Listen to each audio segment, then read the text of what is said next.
Bueno, Luis, muchísimas gracias porque estés aquí con nosotros en las Aventuras de la Espada. Gracias a vosotros. Bueno, quería preguntarte en primer lugar por Contraarmada, un libro que está teniendo mucho éxito, cuarta edición, y sobre todo está teniendo mucho éxito en España. Bueno, creo que hay mucha gente que está descubriendo una nueva realidad, pero sobre todo por lo que ocurrió en Inglaterra con el libro, es decir, este reportaje de la BBC en el que reconocen que, bueno, que todo lo que se había contado sobre la Armada Invencible pues no deja de ser una auténtica historia propagandística, ¿no? Sí, es muy interesante, buenos días. Muy interesante porque este evento bélico, que se inscribe en una guerra de 20 años, ha sido utilizado por Inglaterra para construir un hito nacionalista. Escoger un evento de una guerra y convertirlo en la guerra entera y a partir de ahí construir una... Sí, porque la guerra la pierden, de hecho. Sí, las paces fundamentalmente lo que hacen, las condiciones de paz lo que hacen es volver al statu quo anterior a la guerra y sobre todo Inglaterra se compromete a no seguir haciendo lo que hizo y llevó a Felipe II a la guerra, es decir, interrumpir los ataques piráticos al imperio, interrumpir la ayuda a los rebeldes flamencos, y esto lo firma el nuevo rey inglés. Por tanto, sí, increíblemente los ingleses han hecho, a partir de un evento bélico, de una guerra que fundamentalmente pierden, han hecho una construcción propagandística que ha sustituido la memoria colectiva de Inglaterra y de todo el planeta a la guerra. La verdad es que el éxito propagandístico británico es absoluto. Sí. Es como el día que España le ganó a Malta, más o menos, o más. Porque verdaderamente hay que quitarse el sombrero. ¿Cómo han sido capaces de hacer eso, ¿no? A partir de un evento bélico, de una guerra que fundamentalmente pierden. Increíble. Pero se ha hecho así. Entonces, ahora, al traer a la luz con nueva documentación, además muy aplastante, ¿no? La derrota que sufre Inglaterra al año siguiente, que duplica con creces la española del año anterior, se produce como una especie de colapso estrambótico de la verdad histórica, ¿no? Sí.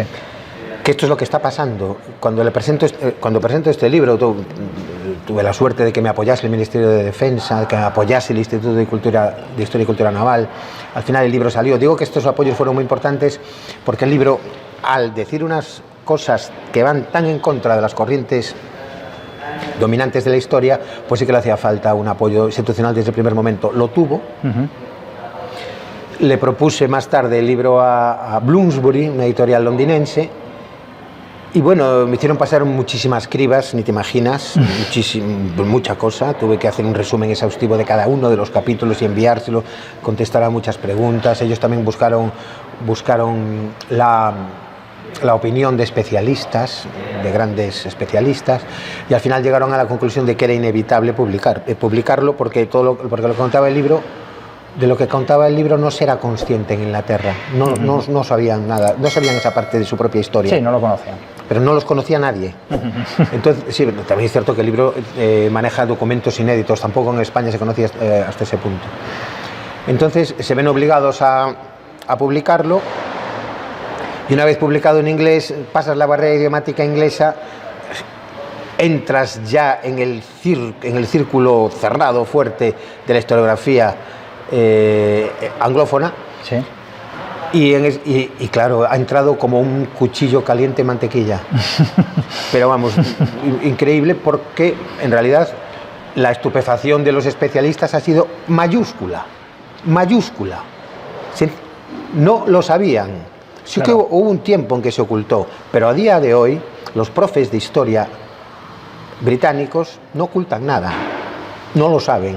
Claro. Entonces, claro, sí que en Gran Bretaña ha sido un impacto que se ha minimizado de alguna manera con la no distribución comercial del libro. También es cierto que Bloomsbury Academics es algo dedicado a... Sí, a la academia. Sí. Pero después, por otro lado, la repercusión ha sido tremenda cuando ha tomado cartas en el asunto la BBC. Claro.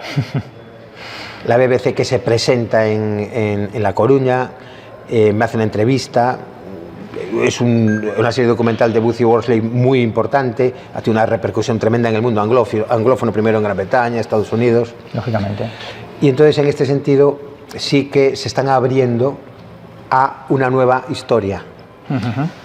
En este caso, no solamente te abres al hecho de que hay una nueva historia que no conocías, sino que te abres a otro hecho, al hecho de que te han tomado el pelo 400 años.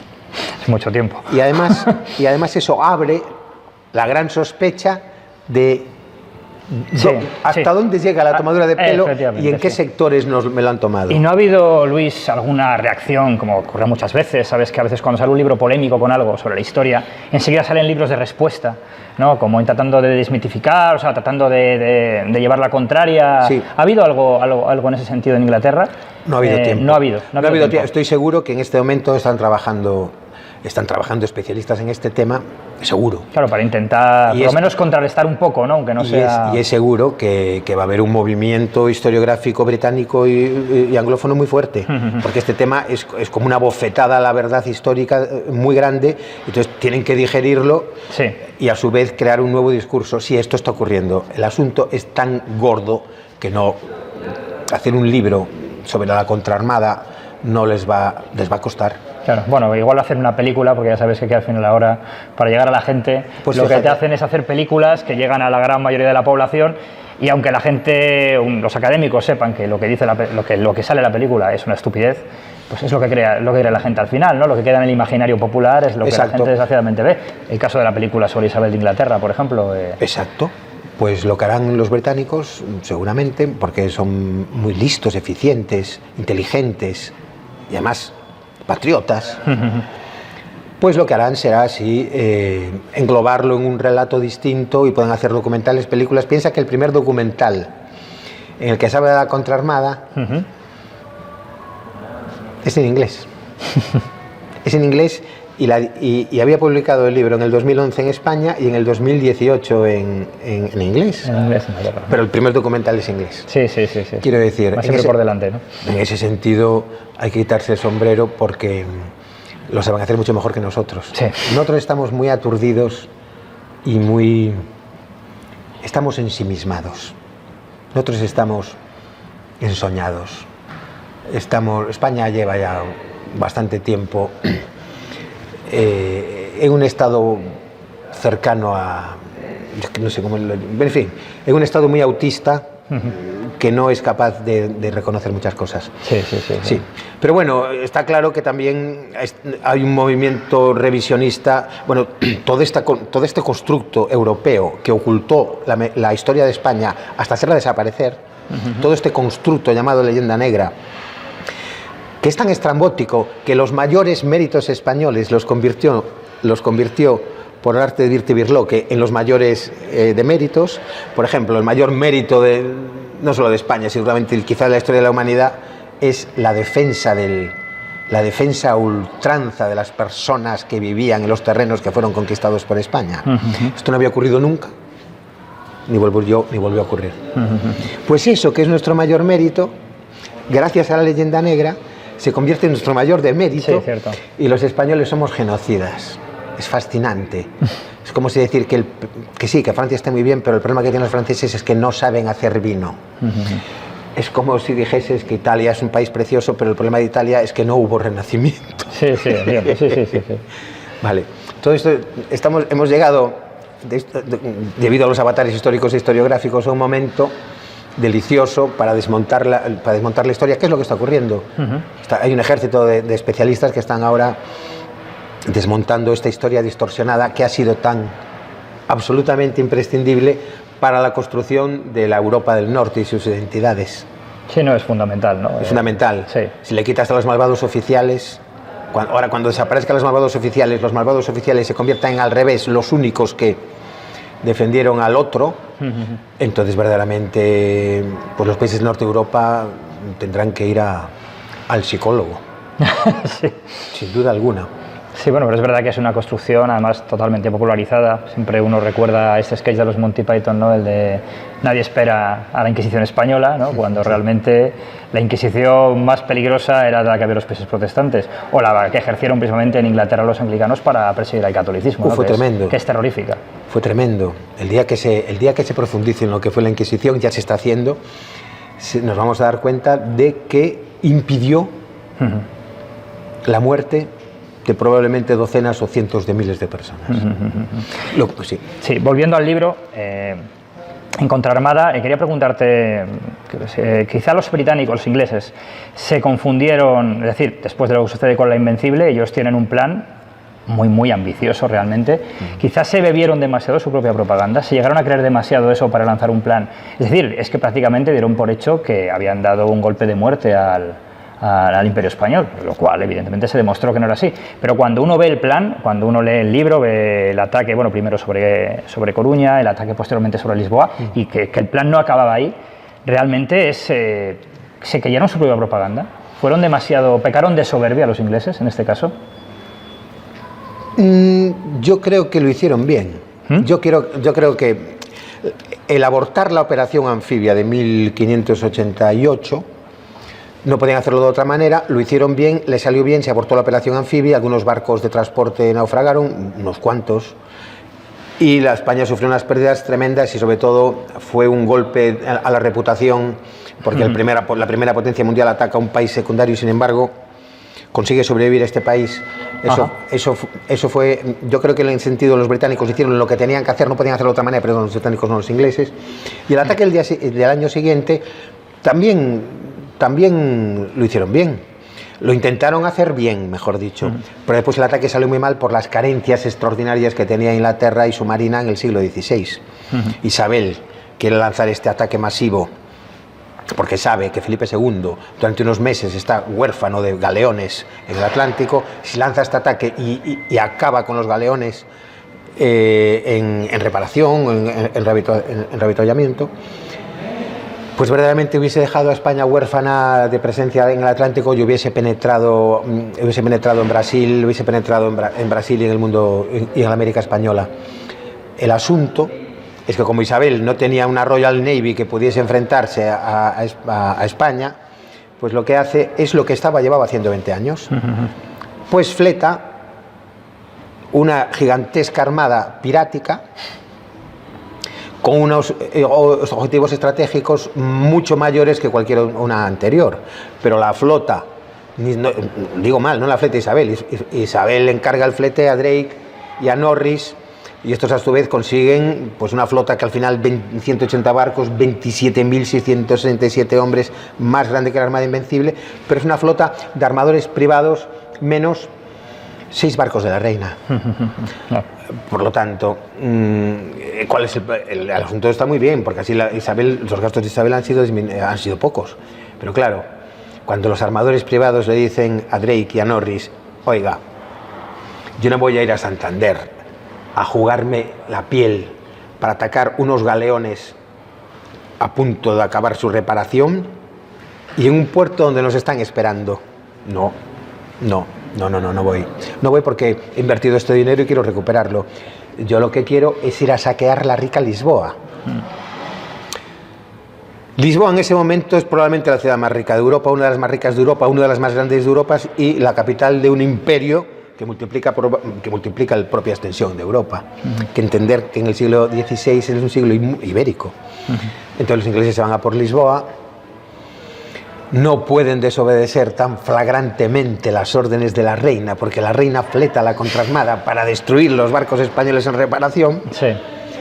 Y entonces pues se montan un tejemaneje según el cual los vientos le impidieron ir a Santander, tuvieron que recalar en La Coruña, porque los armadores privados querían ir directamente a Lisboa a hacer caja. Sí, directamente era lo que les interesaba, ¿no? Pero Drake y Norris no podían desobedecer tan flagrantemente las órdenes reales y deciden ir a La Coruña, destruir esta ciudad española, aplacar así las iras de la Reina por no haber ido a Santander, sí. Y ya irse a Lisboa sin entrar en el Golfo de Vizcaya. Eso es lo que quieren y les salió muy mal. Sí, bueno, aparte en Coruña no contaron con María Pita, ¿no? Les salió muy mal, no contaron con María Pita, no contaron con que Felipe II era consciente de esta tremenda vulnerabilidad, y estaba preparando la defensa de la costa. Sí. No contaron con todo el aparato burocrático filipino, no contaron con el marqués de Cerralbo, capitán general de Galicia, que hizo venir todos los barcos de la Gran Armada que llegaron a Galicia, se quedaron en Galicia y sus tripulaciones, su artillería, protegieron la costa. Hay que tener en cuenta que en La Coruña, cuando ataca a Drake, habían 600 soldados viejos de infantería española para defender un reducto muy pequeño. Y no solamente esos 600 soldados viejos, sino todo el organigrama de los tercios. La Coruña, en ese sentido, se refuerza su guarnición en 500 soldados viejos de infantería, la artillería de los barcos. Desde que zarpa la Gran Armada de La Coruña hasta que llega Drake ese año, se construye, trabajando todo el día y la noche, se construye el Castillo de San Antón y se montan cañones de largo alcance. No estaba, aunque La Coruña era muy pequeña, aunque pudo ofrecer muy pocos hombres para defenderse de este ataque, no estaba en absoluto tan débil, y sobre todo hay que tener en cuenta que contaba con la mejor infantería del mundo, con mucha diferencia, y fue una operación fundamentalmente terrestre. Sí, en La Coruña la contraarmada sufre una zancadilla. Es muy sorprendente porque además se ven muchas cosas en esta acción. La organización española, que tanto ha sorprendido a los especialistas ingleses que se han leído el libro, la exhaustividad de la documentación, la forma tan minuciosa de organizar la defensa, y después también el compromiso de la población para defenderse hasta el final. En realidad nos encontramos con una sociedad estructurada. En ese momento España es la primera potencia mundial, y la población de esa primera potencia mundial tiene un estilo distinto a los de otros lugares. Eso explica la previvencia de La Coruña, y después ya la contraarmada se va a Lisboa, y en Lisboa no son 500 soldados viejos, en Lisboa son 5.000. Bueno, pues, os podéis imaginar lo que ocurrió. Pero bueno, minuciosamente sabemos con lo que ocurrió. Ganamos 2 banderas en combate, 2 banderas que han sido restauradas últimamente, 2 banderas que se exponen ahora en Sigüenza. En Sigüenza, sí.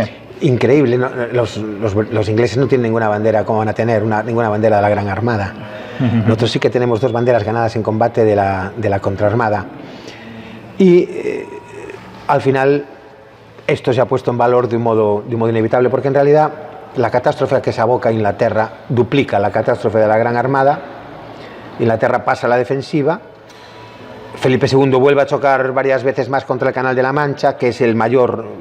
Si hay un elemento fundamental para entender esta guerra entre España e Inglaterra, es el Canal de la Mancha. Sí. Sin Canal de la Mancha la guerra hubiese durado poquísimo.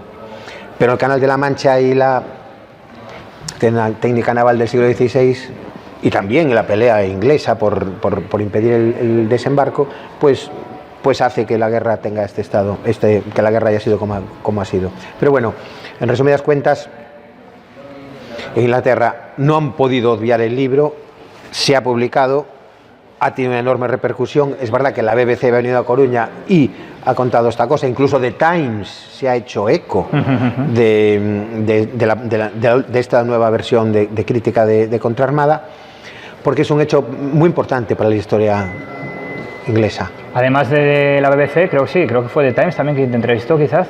Sí, The Times me entrevistó y me dedicó un gran espacio en el que hablaba de que un historiador dice que lo de la victoria británica contra la Invencible es un cuento chino. Sí.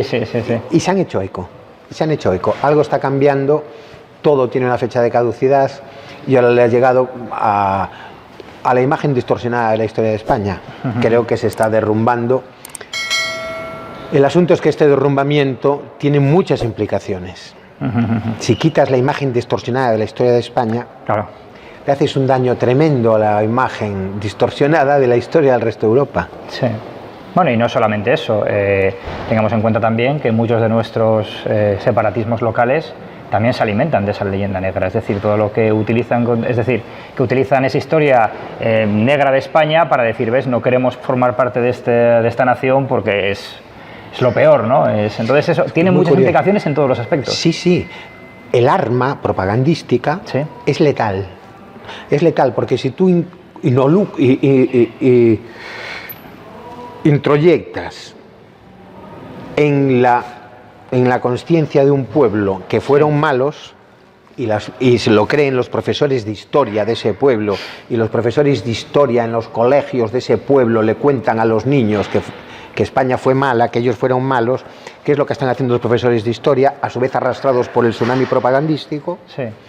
Entonces, destruyes a ese pueblo, pero lo destruyes hasta los cimientos. De hecho, ahora nadie quiere ser español porque nadie quiere ser el malo de la película. Entonces todo el mundo está corriendo, no soy español, no soy español. Y los vascos no son españoles, a mí no me confundas, yo no era un monstruo devorado de niños, no tengo nada que ver con Felipe II. Los catalanes, por otro lado, uy, yo no soy español, no soy español, no soy. Claro, o los gallegos incluso, pero también los aragoneses, y al final los de Torrejón de Ardoz, tampoco van a quererse en españoles. Al final todo el mundo va a decir, no, yo soy de Torrejón de Ardoz, a mí no me mires. Es decir, podemos llegar a un estado de absoluta destrucción de la nación, en el cual ya nadie quiere ser español porque es el malo de la película. En realidad, los españoles fuimos de un modo difícilmente imaginable los buenos de la película. Por eso estamos pagando esto. Sí, efectivamente. Hay autores que hablan, y habrá que sacarlos a la luz, autores ya clásicos, que hablan de que si los anglosajones hubiesen llegado a América, pues ya, por ejemplo, no habría ningún mexicano. La población mexicana, a día de hoy, pues la inmensa mayoría, tienen en mayores medidas sangre amerindia. Sí. Si no, pues no la tendrían. Claro, eso es estupendo, porque entonces ya no habría indigenismo. Es tan paradójico todo. Es muy paradójico. Sí, porque si hay un país que ha sido indigenista en la historia, vamos a ponerlo en comillas, ¿no? Sí, entre comillas. Entre comillas, si ha habido un país en la historia de la humanidad que ha sido indigenista, pero además de un modo escandaloso, porque nadie antes lo había sido y nadie después lo fue España. Que López Obrador salga diciendo eso es una obra de arte que está por encima de la Gioconda, porque la distorsión es tan extrema que verdaderamente llegas al ámbito a un ámbito borgiano ya, a un ámbito de la literatura del absurdo. Sería la historia del absurdo, pero que esta historia del absurdo haya calado y estemos con este problema tan grande es una obra cumbre de la propaganda que verdaderamente merece ser valorada, y al mismo tiempo destruida. Sí, no, es lo que estamos haciendo, pero es fascinante. Es fascinante este enredo propagandístico. Fascinante. Aprovechando que me hablas de Obrador, bueno, hablamos de América, este otro libro tuyo, Las derrotas inglesas en el Río de la Plata, 1806-1807, bueno, que además no ha tenido tanto éxito como Contraarmada, pero que también es un libro muy interesante. Lo único que se va a pensar que tienes una cierta manía a los ingleses, porque siempre estás hablando de cuando les estamos dando cera, ¿no? Pero bueno, quería que me comentaras, que me hablaras de este libro también. Bueno, porque es anterior, ¿no? Tiene, creo que unos cuantos años. Este libro es anterior a la última versión de Contraarmada. Este libro es del 18, la última versión de Contraarmada es del 20. Ah, de acuerdo.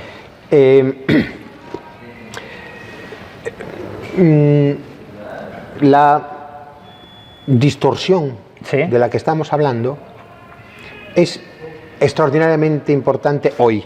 Sí. Esta distorsión histórica es un agente geoestratégico mundial de primera categoría. Es totalmente imprescindible para mantener el orden mundial, mantener la distorsión. Porque si no la mantienes, cambiará todo. ¿Qué quiero decir con esto?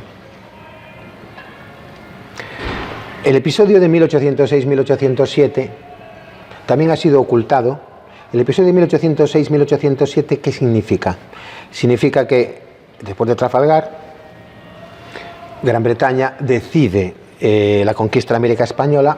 Eran unos planes que tenían ya décadas de antigüedad y que habían sido minuciosamente elaborados y reelaborados ya a esa altura de la historia. El propio Comodoro Popham había hecho en su memorial una reelaboración de ese plan que tenía como origen el plan Mayland, la humillación a España, cosas que se remontan a principios del 18. Entonces, Gran Bretaña pone en marcha por fin ese plan, toma Buenos Aires de un modo casi pirático en 1806, pero lo toma con 1.600 hombres, con lo cual llegan unas noticias a Londres que verdaderamente van a ser providenciales para España. La toma de Buenos Aires por Popham y Beresford en 1806 fue providencial, porque los ingleses piensan, con 1600 hemos tomado Buenos Aires, vamos a conquistar la América española, que tardamos 35 minutos. Y entonces al año siguiente ya zarpan varias flotas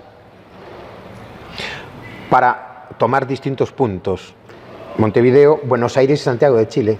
De hecho, toma Montevideo el 5 de febrero de 1806. Montevideo ya se convierte en la cabeza de puente del mundo anglófono en América. Montevideo ya se convierte en una ciudad inglesa en tiempo de feria. Llegan 100 barcos, más de 100 barcos mercantes a Montevideo. Se llena completamente de comerciantes y soldados. Sale La Estrella del Sur, un periódico en inglés, en fin. Ha comenzado el fin del imperio. Y una vez que esto ya está Montevideo consolidado, han llegado las noticias de que Buenos Aires ha sido reconquistada. Entonces todo el ataque que estaba diseñado para todo el cono sur, Crawford se iba con 5.000 soldados a Santiago de Chile, pero es reenviado a Buenos Aires. Se produce una concentración de toda la tropa que iba destinada para conquistar el cono sur. Se centra en Buenos Aires, lanzan un ataque masivo el 5 de julio de 1807. Un ataque masivo contra Buenos Aires de tropa desembarcada, de tropa británica desembarcada. Nunca había ocurrido esto. En Cartagena de Indias tampoco. En Cartagena de Indias lo intentaron, pero no llegaron a desembarcar cerca de Cartagena. Lo paró Lezo, lo paró el castillo de Barajas, etc. Pero en este momento sí, se acabó. Te vienen 12.000 ingleses contra Buenos Aires, pero ya hay una guarnición tremenda en Montevideo. Se acabó, porque además España no tiene posibilidad de mandar tropa. No, nadie. Pero entonces empieza la épica española. Somos especialistas en épica, somos muy épicos, nos va la épica. Y nada, que Santiago de Liniers hace un llamamiento a todos los ciudadanos de Buenos Aires que hay que defenderse, y bueno, tortas para llegar el primero. O en otro país se hubiesen ido al interior.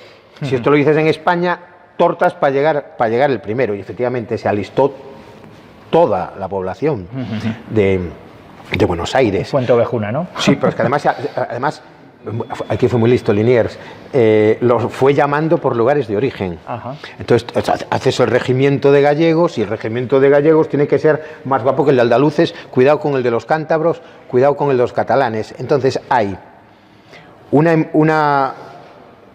hay la forja de imperios, la forja de regimientos en los cuales cada regimiento defiende su propia patria chica defendiendo la patria grande. El regimiento de patricios, el regimiento castellano, en fin, imagínatelo. Todo el mundo poniendo pelas, los ricos pagándole los uniformes a la gente con menos recursos. Al final se consiguen unos regimientos guapísimos, con unos uniformes recién hechos. Aparecen todos en el libro, porque todo esto fue muy bonito. Ya estamos en el siglo XIX. Tenemos grabados, tenemos de todo. Sabemos cómo era cada regimiento con su uniforme. Y entonces, bueno, pues 8.000 soldados perfectamente, que están 8 meses haciendo instrucción militar. Movimientos de línea y sobre todo tiro. Prácticas de tiro. Llegaron a ser excelentes tiradores, mejores tiradores que los tiradores británicos, según reconocen los británicos. Claro, cuando se produce el ataque masivo contra Buenos Aires el 5 de julio de 1807, es que es muy emocionante, no puedo resumirlo. Ha habido avatares anteriores, ha habido momentos inolvidables, como cuando viene Huaylo con todo ese ejército y los 8.000, como Jenofonte, como los 10.000 de la Nápoles de Jenofonte, están en los 8.000 de Buenos Aires, y no para defender el río, no para defender el riachuelo, no. Cruzan el riachuelo y a pecho descubierto se enfrentan a los ingleses. Los ingleses huyen del enfrentamiento, se van río arriba, pero al final consiguen lanzar este ataque. Y la defensa española es extraordinariamente efectiva. Tú sabes que Buenos Aires tiene esa estructura cuadrangular basada en la fortaleza, porque ya se pensó que esa ciudad iba a ser tan grande que era absurdo amurallarla. Se iba a verter extramuros. Montevideo sí que fue amurallado, pero Buenos Aires no. Pero la estructura cuadrangular de Buenos Aires es una estructura militar. por las calles de Buenos Aires, la artillería, puedes aprovechar todo el alcance de la artillería. El ataque masivo del 5 de julio es defendido de una manera magistral. Por un lado se cierra con trincheras, con fosos, se cierra el reducto central de Buenos Aires, lo que es la Plaza Mayor, la Fortaleza, la Recoba, el Cabildo. Pero el resto del ejército, la mayor parte del ejército, se sitúa subrepticiamente, extramuros, en las terrazas de las cuadras, en silencio absoluto. Los ingleses se van por el reducto central, no saben que están entrando en una tela de araña mortal. Los españoles los dejamos entrar y cuando ya están en la calle, a una sola voz, cuando ya está todo lleno, miles de fusiles de expertos tiradores los acribillan. Es un hecho de armas fulminante. The Times dirá que es la mayor catástrofe que ha sufrido Inglaterra desde la guerra revolucionaria, es decir, desde la independencia de los Estados Unidos. The Times dirá que nunca se había visto en la historia un hecho de armas así. Dice que cada uno de los habitantes de Buenos Aires defendió a muerte la ciudad, y fue verdad, y es verdad. Es un hecho de armas que debería ser explicado en todas partes, porque quizás sea el hecho más sorprendente en el cual un ejército profesional de una potencia dominante es aplastado por unos vecinos. Aplastado, pero aplastado hasta tal punto que la mañana del 5 de julio caen 2.800 prisioneros. 2.800 en una mañana, entre ellos más de 400 muertos, entre ellos la brigada ligera de Crawford. Cae en bloque la crema del ejército británico. Venían completamente embebidos de sí mismos gracias a su desarrollo y a su falta de comprensión un poquito de lo que era aquello, y de repente pasan de la absoluta suficiencia de que esto es pan comido a estar atrapados en unas celdas. Entonces, claro, el choque psicológico es tan grande que firman unas condiciones de capitulación que yo creo que esas son las más favorables que ha firmado España con Inglaterra desde siempre. Porque Inglaterra firma no evacuar Buenos Aires, evacuar el Plata entero en 2 meses.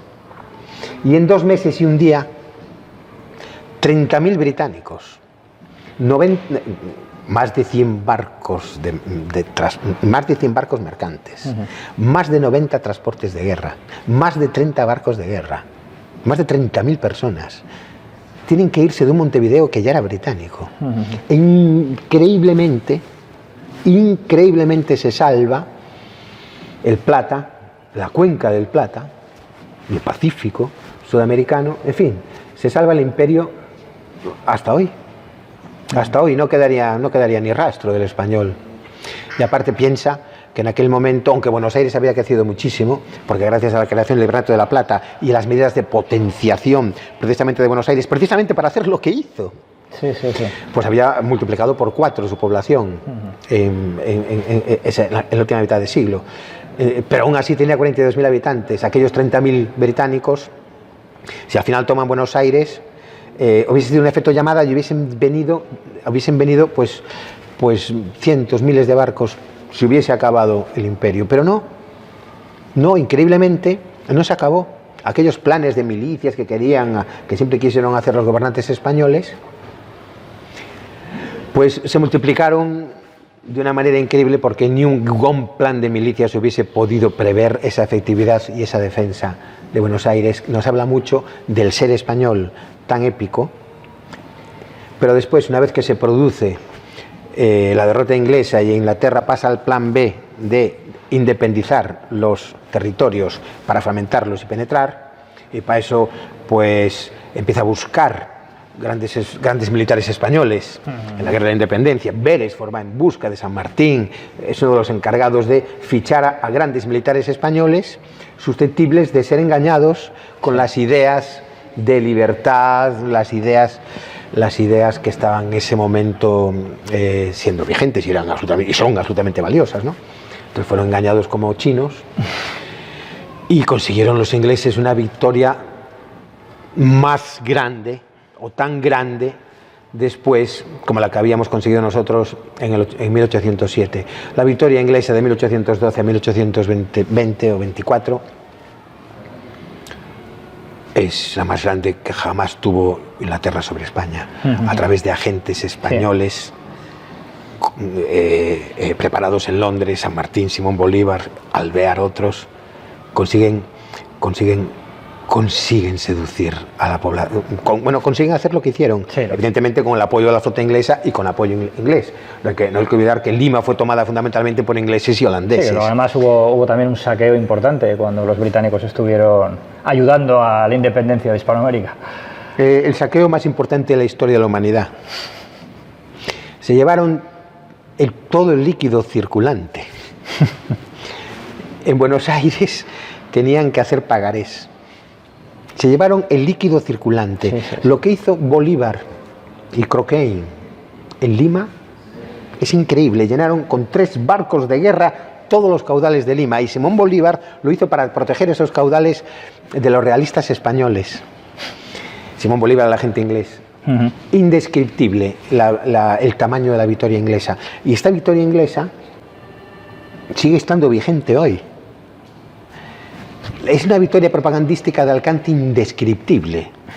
El Perú pierde el 90% de su Producto Interior Bruto. El Perú se pauperiza a una velocidad como jamás nada se pauperizó. Hombre, evidentemente, el día que cayó Roma, el día que cayó Troya, el día siguiente, Troya pasó de ser una gran ciudad a ser un montón de ruinas. Se pauperizó Troya en un segundo. El día que Alaricos entró en Roma, se pauperizó Roma en un segundo. Lógico. Bueno, pues nada que ver con el día que entró el inglés en Lima, el Bolívar en Lima. Porque Lima pasó de ser el sitio más rico del mundo, con la primera divisa mundial, a convertirse en un sitio que no había dinero ni para comprar pan. Y todo acabó en Inglaterra. Claro, esto hay que explicarlo. Claro, sí, porque al final la idea es que es España la que ha robado esos países y la que les ha dejado la pobreza. Esto hay que explicarlo. No fue así. No, fue... Es el España nos roba, pero bueno, llevado en este caso a América. Sí, pero fue estrambóticamente al revés. Sí, claro. Es que empezaron a ser robados cuando cayó España, estrambóticamente al revés. Es como, insisto, es como decir que Francia está muy bien, pero no saben hacer vino. Es decir, el 80% de lo que se recaudaba a través de toda la actividad económica del imperio se quedaba en América. O cómo se hacían catedrales, universidades, caminos, el mantenimiento del imperio, paz social, riqueza, etc. Sí. Entonces, en el momento en que a través de estos agentes británicos cae Lima, cae el imperio, se produce la pauperización, el colapso y el nacimiento de lo que se llamaría Latinoamérica. Hay en cierto modo una continuidad, es decir, este enfrentamiento, claro, sigue existiendo por lo que estábamos hablando, ¿no? Por lo que significa la leyenda negra, ¿no? Pero ahora mismo que cada vez hay más voces tratando de recuperar la hispanidad, también en Hispanoamérica hay cada vez más voces. Están hablando pues de la madre patria, están hablando del pasado común, de lo que ha significado, y claro, eso sigue siendo, el enfrentamiento sigue existiendo con ese mundo anglófilo que evidentemente para ellos, para Inglaterra, España fue su mayor enemigo, y yo creo que la hispanidad como concepto es un concepto que a ellos les repele, tanto Inglaterra como su heredera, que son los Estados Unidos. Es un enemigo. Tú piensas que tanto Inglaterra como Estados Unidos están en territorio hispano. Claro. ¿Cómo no van a odiar? ¿Cómo no van a enfrentarse a eso si es una realidad absolutamente enorme y que además ellos han nacido, se han constituido y su identidad radica en el antihispanismo? Le quitas el antihispanismo a Inglaterra y le quitas una parte importante de su identidad. Entonces, en ese sentido, mantener este antihispanismo, la leyenda negra, es crucial, pero es crucial. Vamos a ver, tú imagínate que los mexicanos actuales descubren el pastel. Descubren en realidad lo que pasó. Bueno, van a ocurrir muchas cosas cuando eso ocurra. Entre otras cosas, se van a sentir absolutamente engañados, pero al mismo tiempo van a sentir que su nación no es México. Van a sentir que su nación, cuando conozcan la historia, que su nación es el mundo hispano. Y una vez que sientan eso, pues habrá la posibilidad de volver a un estado de dignidad colectiva que perdimos con los agentes ingleses, San Martín, Simón Bolívar. Sí, pero esto puede ocurrir, es totalmente imprescindible que odien lo que los une, que odien lo que los une. Totalmente imprescindible es que no sepan dónde están. Totalmente imprescindible en que no sepan que México era la ciudad de los palacios, sí, la ciudad más bonita del mundo, para muchos. Sí, es absolutamente imprescindible que no sepan que los habitantes de México vivían mucho mejor, de Nueva España, vivían mucho mejor que en Europa. Es imprescindible que no sepan que los mineros peruanos cobraban 7 veces más, como Humboldt bien vio, que los mineros en Europa. Es absolutamente imprescindible que no sepan que se cargaron su propio bienestar al ser engañados. Es totalmente imprescindible explicar que los que fueron engañados fueron los españoles. Que los que fuimos engañados fuimos los españoles. Los que fuimos engañados fuimos militares españoles. Porque Simón Bolívar era un militar español, Alvear era un militar español, José de San Martín, grandes militares españoles. Por tanto, no deben de sentirse ellos los tontos de la película. ¿Quiénes fueron los tontos de la película? Nosotros.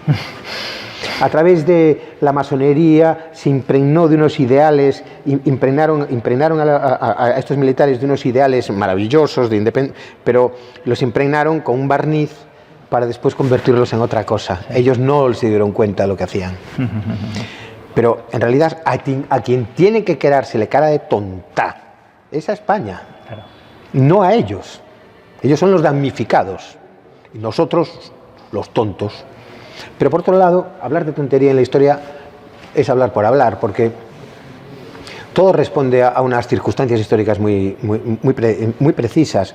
Finales del XVIII, principios del XIX, es una época en que el apogeo, y un apogeo maravilloso, de las ideas liberales, de las ideas democráticas, de las ideas de liberación de las antiguas monarquías, es lo que había que hacer y era el sentido de la historia, ¿no? Ir hacia ahí.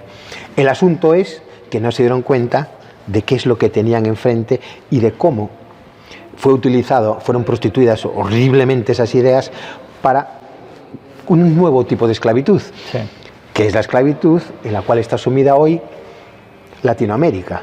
Latinoamérica, que en sí mismo el término es un insulto. Un insulto de origen francés. Es un insulto que significa tú no eres nada, no tienes identidad, simplemente eres un cajón desastre donde hay gente sin identidad. Eso es Latinoamérica, ¿no? Porque en realidad, dile a un canadiense que es latinoamericano, porque si es Latinoamérica, ya sabemos que es una construcción francesa para intentar justificar el imperialismo francés, sí, el imperialismo francés, Napoleón, etc. Entonces, claro, pero no, un canadiense, aunque hable francés, no es un tipo de Quebec, no es, por Dios, no me confundas con ese desastre que se llama Latinoamérica. Que un latinoamericano se llama a sí mismo latinoamericano es lo mismo que pegarse un tiro en un pie. Este tema, como el que estás tocando en el libro, bueno, por lo que estás diciendo, yo creo que cobra más actualidad que nunca, realmente. Sí. Porque ahora mismo yo creo que es una de las principales batallas que hay a nivel de nuestros historiadores, por lo que estábamos comentando, porque también hay historiadores allí que están hablando de este tema.